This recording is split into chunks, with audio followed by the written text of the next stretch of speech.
I'm coughing. As soon as it started, stop it. Hang on. No, it's starting to tickle partway through. You reckon? That's staying in. There's a blooper. There you go. Oh, no. People finally got one. Everything was good. How have you been? I was good until about 2 seconds before the title music stopped. So, and then this big tickle in the throat, and then boom, it started. You got the tickly throat. I've got the eye that looks like I've been punched pretty hard. Well, it is that time of the year. Absolutely ridiculous. I suppose, we have got a few sightings in Perth itself in the last 2 years. I'm pretty sure there's been sightings. I think it was out sort of Kalamunda way, so that's pretty close to Perth. There's a huge website. I think it's Perth Yeti, Perth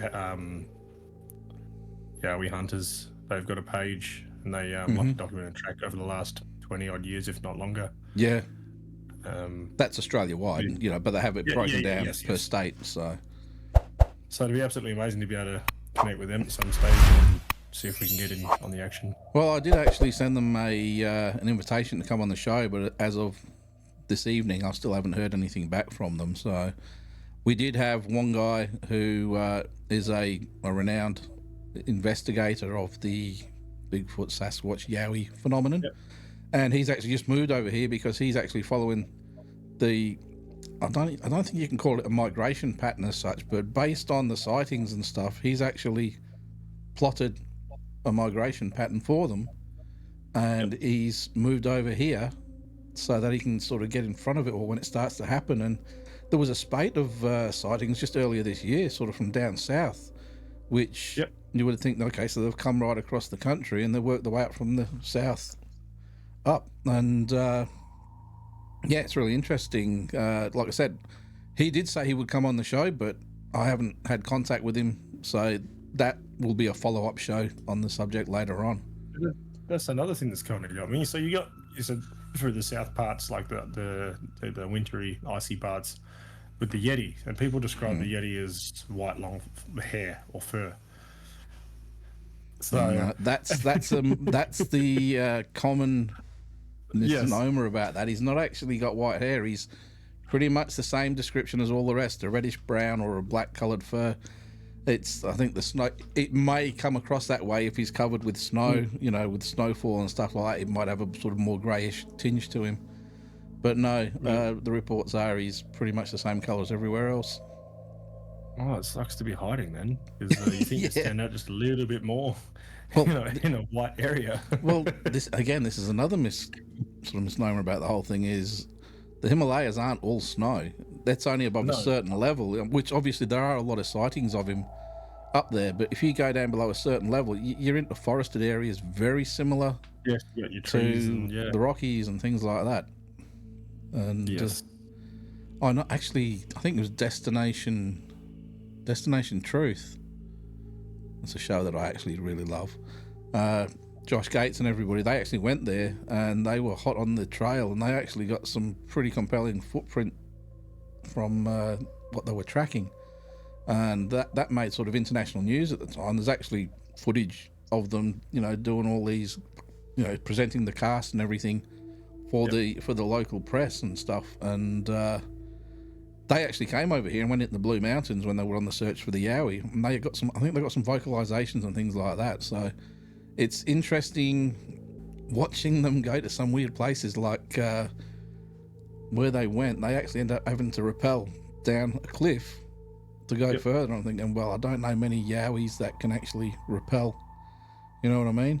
And people are leaving their stuff out. They're like, hey, we can use this. I think a lot of it's just for the show, just to make it look a little bit more exciting and stuff. I mean, how often do you go somewhere by helicopter and go, I've got to jump out of the helicopter into the water? Unless you're a Navy SEAL or something like that, it's not the usual thing to do, but Josh Gates did it. Oh, look, it'd be absolutely amazing to be able to do that. It would, as long as you know what's there. And, usually when they're going to these places, they're looking for something that's in the water, and you don't want to be jumping in. You know what it's like. I could be swimming, and there could be a shark right next to you, and you wouldn't know it. Yeah, it'd be absolutely freezing as well. So as of 2003, according to the National Geographic, there was a forensic expert that said Bigfoot is real. Mm-hmm. That's a big call. Like, look, I know it's your whole not urban legend and stuff as such, It's more of your mythical. No, not even that. It's if you go back through the history, and they've actually got fossil remains of a giant ape, which is supposed to be extinct, and that's called Gigantopithecus. Yes. You can look that up, and it's basically an ape which is up to about 10 feet tall, and that is a prime description of the Bigfoot. You know, Bigfoot can be anywhere from 5 or 6 feet up to 10 feet tall. Very heavy set, and there's mixed reports that some say that they're a meat eater, like the carnivore, and they will attack animals, and then there are others that say they're more of a herbivore and they eat veggies and stuff. I'd say they're probably more of an omnivore, really. Yeah, I think it's a matter of whatever's around at the time, you know. Oh, look, if you got to eat, you got to eat, hey? That's it. Now, it's interesting as well when you watch some of these videos and you read some of these reports and things like that, that there's, so many different varied... what's the word I'm looking for? Different types of temperament to these animals as well. Some are very timid and shy and just curious, and then others are damn right aggressive.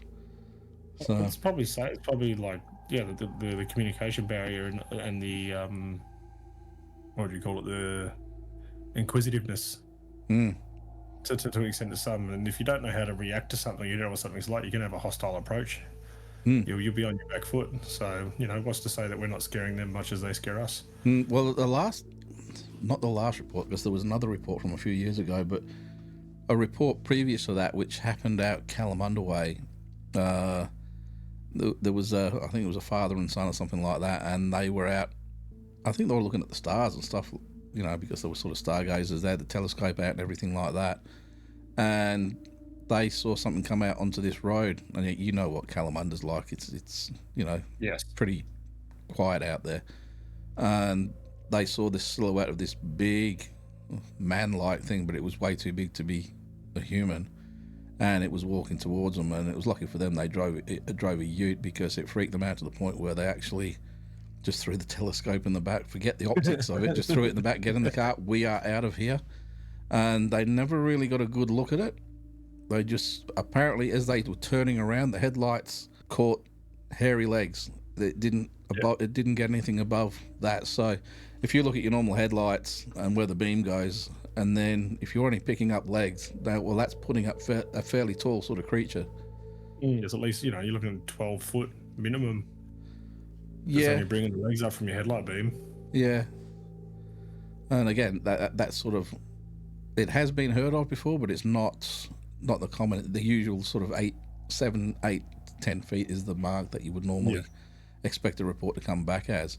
And that was over here in WA, obviously, and there've been a few other reports as well. Now, on our page, on the WAPA page, we've actually had a few reports, and we were actually invited down to a place, down near Williams or somewhere like that. Yep. And we were planning it, but it all went quiet, so we didn't hear any more from it. So we thought, well, it's obviously moved on, and it's a long trip to take down there when there was no definitive signs or footprints or anything like that. But they are on the move, and it's ridiculous how elusive they can be. And that's the big thing that makes everybody say, are they real? Because they're playing the best game of hide and seek you could ever imagine. Oh, look, you couldn't beat them at that game, that's for sure. No, not at all. And I mean, people used to say, you know, where do elephants go to die? Because they never found elephant bones for a long, long time before they worked out that they usually go back to a certain place to die, rather than just when they feel sick, they know it's happening, they go. And it could be the same thing with the Yowie or the Bigfoot. Now, there are other things that turn around and say they're a sort of interdimensional kind of creature, which, again, that's going a bit more into the science fiction side of things, but this whole thing is out there anyway, so you don't throw anything out, you know what I mean? No. What are your... Sorry. Yeah, no. What are your thoughts on this new video that surfaced from Canada? The one that I've seen doing the rounds at the moment, I actually think it's a man in a ape suit or a ghillie suit, something like that. It just the way he walks, and you sort of see the whole body sort of So swaying. There's no muscle. If you look at the Patterson Gimlin footage when that's walking, Yep. you can see the muscle underneath it working. Yes. So that As you tells should. me it's not a suit. It's an actual working body, if you know what I mean. But when you see somebody who looks like they need to have a good feed, and as they're walking, their whole arms and legs are all wobbling and swaying around, that's telling me that's somebody in a suit just trying to crack a viral video. You're probably going to laugh at this. The first thing I actually thought when I saw that video footage was Harry and the Hendersons. That was a good film, though. I enjoyed that. That's what it looks like. The length of the face, the color of the face. It looks like someone's literally got that Harry costume and going, we'll give it a shot. And that is a very stupid thing to do when you're out in the bush and you do that, because some hunters going past go, oh, there's a Bigfoot. Oh, yeah. Yeah. It's how much money would you make up of that? It's not much good if you're gone. That's exactly if you get shot. So no, it's a silly thing to do, but it's not to say people don't do it. Oh, look, I wouldn't be surprised if they didn't. No. And I mean, go on. I'm pretty sure there's video surface of people actually doing that, trying to prank people. Oh, there are. It's just asking for trouble. I thought there was that TV show that used to do pranks, and I remember it was a whole load of 20-somethings in an RV, and it was supposed to, I don't know if it was broken down or they were out in the bush camping, and it was all set up. They had somebody in a big hairy suit walking around the outside, and what happened was one of the guys was to go outside to relieve himself or something like that, and then they had him all, they just poured like blood and put scraps. They had it all set up, and he came flying in screaming and yelling, saying there's something out there, it's attacked me. And of course all the girls started screaming and everything, and then this man in the suit sort of came up near it and started banging on the side of it, and they were absolutely crapping themselves. And it was funny when you actually see something, the men screamed louder than the women did, and that was interesting to watch. I probably would have screamed a bit as well if you were unknowing. It is, and I've seen a few different ones like that, but obviously there were little glimpses of hair sort of going past the windows and stuff, which actually freaked everybody out. So it makes you think, how would you react if you saw something like that in reality yourself? Because obviously you can't be prepared for something like that. You can say whatever you wanted, I think, in this spot to try and make yourself look good, but everyone knows deep down that you're going to be scared the absolute jeebies out of. Yeah. And you'll probably need to change your pants. Yes. Yeah. Very, very much so. Or you're going to go rush to do something, forget to get a photo and be like, I swear I saw it. Well, I've got to admit, there have been times when we've been out on a paranormal investigation and we've been watching something unfold right before our eyes, and then you go, oh shit, are we actually recording this? Somebody get a camera quick, and then, it doesn't happen. Well, so that does happen. That national park where we go to for one of our locations, I've seen a few things through there, and I've never been quick enough to grab a camera. Except for once, I didn't have that camera. Well, funny you mentioned that, because that is this guy that was the Yowie investigator that's over here now. He is setting up a lot of his stuff around that area because he does believe that's a nexus point where they are going to turn up. Oh, as we say as well, for other things, it's a portal there. Like it really is. Yeah. The amount of energy that's around in that place, it's just absolutely phenomenal. So I wouldn't be surprised if the Yowie would be attracted to that. Not just that, you've got those cliffs, you've got deep drops and descents, you've got a lot of coverage and trees. Oh, very much so, very much. And you've got plenty of food sources. You know, you've got the animals, the kangaroos and things like that, which... People? And and idiots that go out in the dark like we do. So, well, there is old folklore surrounding Sasquatch or Bigfoot that says that it does actually come around and collect children and food. Oh, there's lots of them. Yeah. there's actually a case in America where a lady, I can't remember if it was a lady or a guy, I think it was a lady, who actually was out in the bush and basically got kidnapped by a Bigfoot. And it was sort of, she was dragged off in the bush and then eventually thrown over this, I'm assuming it was a big male, over his shoulder, and walked for miles before she was sort of thrown on the ground. And I can't remember if it was a he or a she, I'm saying she. And then They- there was actually a family of them, very much like the end of the Harry and the Hendersons. And the juvenile ones were probably around that 5 foot, bit slimmer, and there was a female one because apparently the breasts were fairly pronounced, and she seemed gentle. They didn't do anything. They weren't aggressive. I think it was a curiosity thing more than anything. And a couple of times she tried to get away, and it sort of grabbed her, brought her back, just plonked her down. And she watched this family group actually interacting to the point where they weren't really interested in her as such. She was like part of the furniture, and eventually she did leave, and they didn't pursue at that point. So it's interesting to see what they think about us. Can they talk? She said there were vocalizations, maybe not speech as you and I would recognize it, but they were communicating. So She said it was very human-like, this family unit. There was 4 of them, I think she said. And it makes you wonder if they actually are all in groups. And, we're lucky if we ever see one of them or something, It's just very sneaky. Yeah. Now, the big one, I don't know if you've heard of Ape Canyon. No. This was back in the early it might have been the late 1800s, early 1900s, North America. And again, I'm going off memory here. I don't have anything in front of me. There was a log cabin where a lot of lumberjacks and stuff used to go.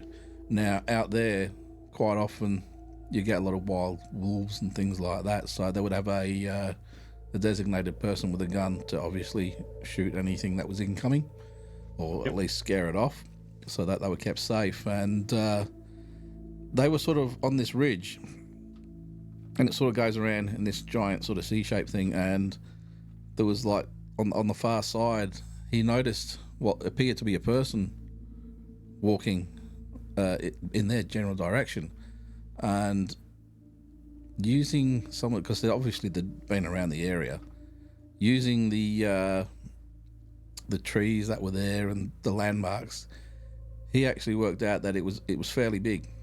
Now, he fired a warning shot off into the air. It didn't phase it. It just kept coming around. And he actually, obviously that gunshot got the attention of everybody else. Yep. And they came back to where the cabin was, and he had actually already started to walk towards where this thing was to warn it off. And then when he saw what it was, he actually shot it and killed it. And it stayed out there, and they all sort of hung around it for a while. But then they started hearing these weird vocalizations, which is what you would hear, typical kind of Bigfoot vocalizations and tree banging and tree knocking and things like that. So all I can think of now is Chewbacca.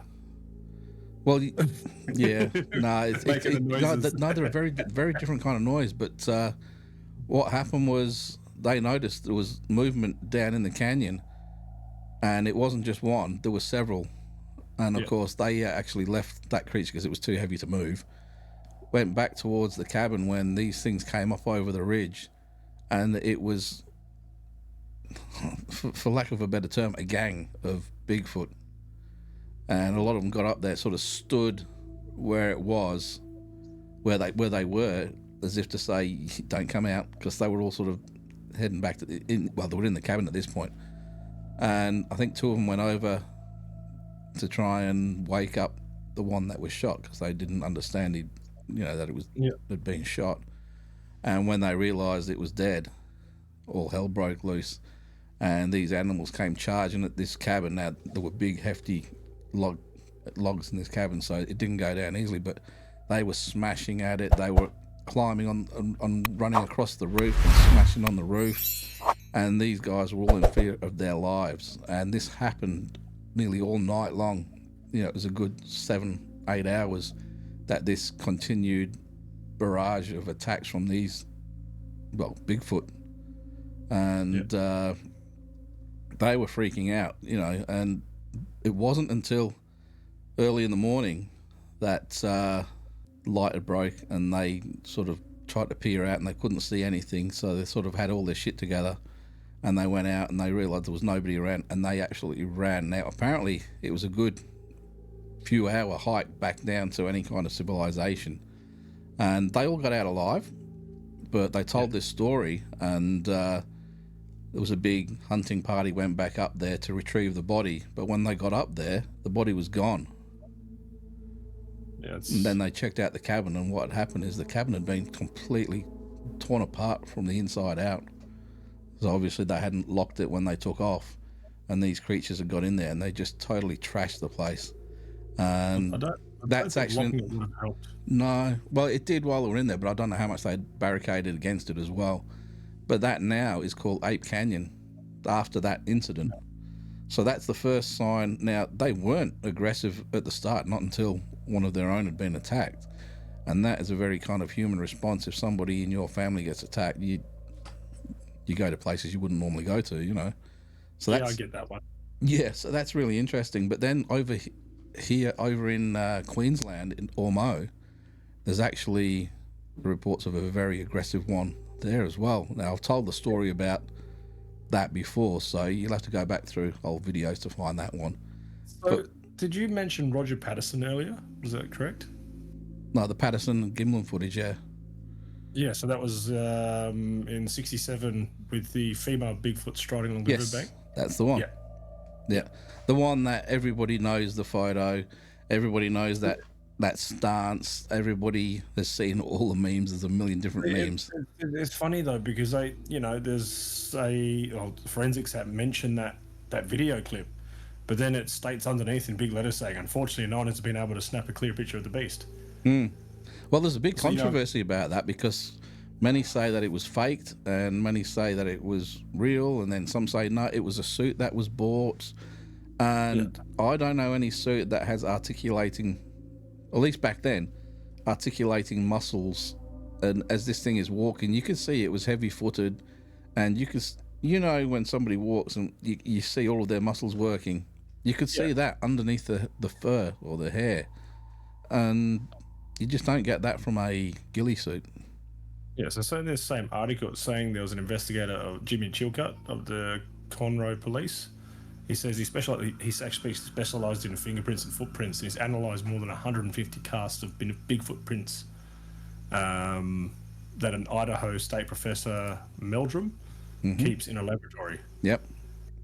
They even speak of one cast that weighs, I think, is 400 pounds, 180 kilo block of plaster that they've gotten from an impression left in the mud from where it looks like a big beast or Bigfoot has laid on its side to grab fruit. Oh, so they've actually cast the whole body, sort of thing. Yes, they've cast most of the body. Yeah, their feet don't usually come that big. No, but when you're thinking something, 180 kilos, that's me and some. Oh, they're massive. They're massive. Yeah. The cast provides further evidence that Bigfoot is, or more than likely can be real. Like, what's going to make something that big of an impression in a muddy surface? Yeah. No, it is very interesting, and like I said, that was actually a mud hole that was found in Gifford Pinot National Park, National Forest, Washington State. I probably said that completely wrong. I'm no good with pronunciation of words. But it's funny when we talk about like the Yerin and stuff like that, which is the China version. They take it really seriously over there. They've actually sent police. They reckon there's been like a Yerin attack, and they've actually sent the police after it. Actual hunting squads after these things, which you get for basically get laughed at anywhere else. Yeah. But China seem to take as much as China, the big bad in the modern world and stuff like that. They take all of these things seriously. The UFOs, they take more seriously than the rest of the world. Well, I guess the rest of the world do take it seriously, but I think they're more open. I think it's got a lot to do with the structure in the country and what the actual government does and doesn't let in. Yeah. There's a lot of Western mainstream media that does not get through there. No. They don't have Google without VPNs. They don't have YouTube without VPNs, gaming without... It's all Yahoo or the Chinese government. That's it. Yeah. It makes it hard to not believe stuff when you don't have all that at your access. No, but, one of the other things as well, when I talk about a lot of the sightings, they happen around military installations and things like that. So they appear to be targeting certain areas sometimes. Sounds All silly, the like they're. people work for the government. But does that lead towards them being like an interdimensional creature, or there's definitely a higher intelligence there that Oh yeah. you know we aren't aware of. So yeah, I think we're just about out of time already. We could have. The Yeti is involved with the government, always near military bases. So my question for you is, like I said, you're out sitting on the beach on a night time looking at the stars, and a great hairy massive beast walks. That sounds so wrong, but Hey, look, there's Gary. I'm not that tall. He's got a snorkel. The shortest Bigfoot on the planet. Oh, that's terrible. I think we need to go because that is really, really bad. It's a bad dad joke. That. Yes. We'll leave it at that. I think. I think so. We've started with a laugh. We finished with a laugh. Look at that. Oh man, we need to go for another minute just to get past that first bit. That didn't work. That's fine. But going back to those impressions in the cast. Yep. So apparently it was the forearm, the thigh, a buttock, an Achilles tendon, and a heel.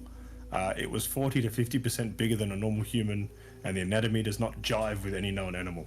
Very specific body parts that they mentioned. Yes, so there's a renowned chimpanzee researcher, Jane Goodall. Yes, I know her. She's the Gorillas in the Mist and everything.